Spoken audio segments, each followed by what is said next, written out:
Hello, how's it going, everyone? So today I'm going to show you how you can factory reset your Soundcore K20i earbuds. So these are the earbuds right here. So this can be a little tricky for some, but once you get the hang of it, you should be good. So first thing you want to do is you want to take them out and let's go take them out. Okay.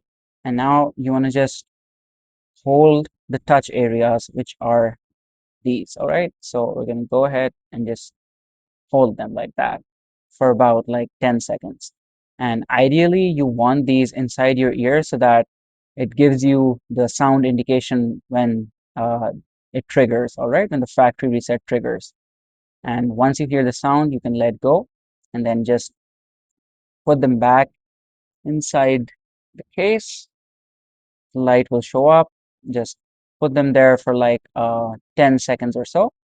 Give it a bit. And then just to make sure whether they were actually factory reset or not. You're just going to go to your phone and try to connect to them again. If they fail or if they tell you to connect once more, that means that this is now a fresh device that needs to be connected once again. So that way you'll know that it worked.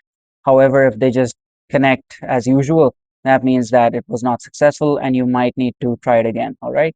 So if you're having any kind of pairing issues, sound issues, any kind of other unusual issues, like maybe one of these aren't working, one of these batteries, like for example, the left one's battery goes down quicker than the right one, or any other issues like that, a factory reset should fix all these kinds of issues. All right. Thanks for watching. Take care. Bye bye.